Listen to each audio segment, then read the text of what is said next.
जैसे इस पोस्टर को फाड़ा गया, वैसे ही औरंगजेब के चाहने वालों को फाड़ दिया जाएगा। 300 साल बाद औरंगजेब फिर अपनी कब्र से उठ खड़ा हुआ है। भारत का हिंदू आज भी औरंगजेब से लड़ाई लड़ रहा है। कोड़े के दम पर कन्वर्ट होने वाले आज गुहार लगा रहे हैं कि ऐसा ना किया जाए, औरंगजेब की कब्र को ध्वस्त ना किया जाए।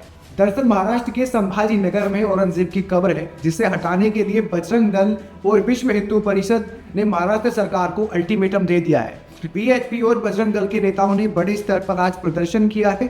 बीएचपी औरंगजेब की कब्र को गुलामी का प्रतीक बता रही है। वहीं दूसरी तरफ भारत के कई बड़े नेता और मुस्लिम समाज इस बात से नाराज हैं। इतना ही नहीं, शिवसेना के नेता संजय राउत, जो कि उद्धव गुट के नेता हैं, उन्होंने ये कह दिया है कि औरंगजेब की कब्र तो मराठाओं की शौर्य का प्रतीक है। सभा के अबू आजमी का औरंगजेब को लेकर प्यार सभी को पता है, जिनके दिए गए एक बयान के बाद ही महाराष्ट्र में ये नया बवाल खड़ा हो गया। लेकिन अबू आजमी का ये बयान उस वक्त आया जब संभाजी महाराज के जीवन पर बनी पिक्चर छावा रिलीज हुई। अबू आजमी ने कहा था, हमें गलत इतिहास दिखाया जा रहा है। औरंगजेब ने कई मंदिर बनवाए हैं, मैं उसे क्रूर शासक नहीं मानता। छत्रपति संभाजी महाराज और औरंगजेब के बीच धार्मिक नहीं बल्कि सत्ता और संपत्ति की लड़ाई थी। मतलब अबू आजमी ये भूल गए कि जिन संभाजी ने मराठाओं के लिए और हिंदुओं के लिए लड़ाई लड़ी, उन्होंने उस लड़ाई को सत्ता और पैसे के लालच की लड़ाई बता दिया। लेकिन शायद वो ये भूल गई कि ये बांग्लादेश नहीं है, इसीलिए योगी जी ने ये कह दिया कि जिसे भी ऐसा बयान देना है उसे यूपी भेज दीजिए। बस अबू आजमी के इस बयान के बाद ही पूरे भारत में एक जंग सी छिड़ गई कि औरंगजेब की कब्र को हटाना है।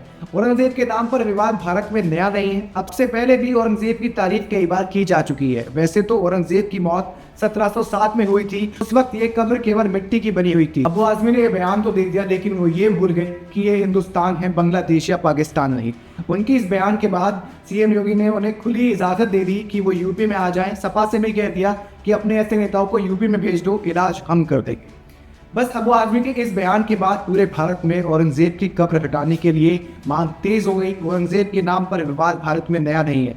अब से पहले भी औरंगजेब की तारीफ कई बार की गई है। वैसे तो औरंगजेब की मौत 1707 में हुई थी।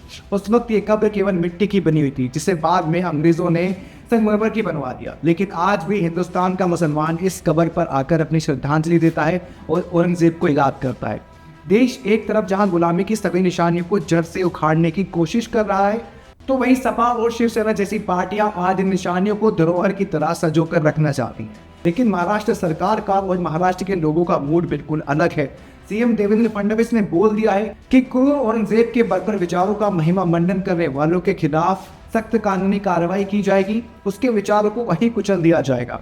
साथ ही महाराष्ट्र की सड़कों पर जगह जगह मुगल शासकों के पुतले जलाए जा रहे हैं। संभाजी नगर, जिसे कभी औरंगाबाद कहा जाता था, आज वहां औरंगजेब की कब्र के बाहर हैवी पुलिस डिप्लॉयड है। बीएचपी और बजरंग दल ने खुलेआम कार सेवा करने की चेतावनी दे दी है।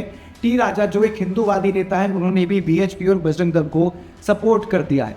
गुलामी की कहानी के साथ साथ गुलामी की निशानियों को मिटाने की कोशिश से देश के लाखों लोग नाराज हैं। पर क्या संभाजी और शिवाजी के भारत में औरंगजेब का महिमा मंडन और उसकी कब्र का होना सही है?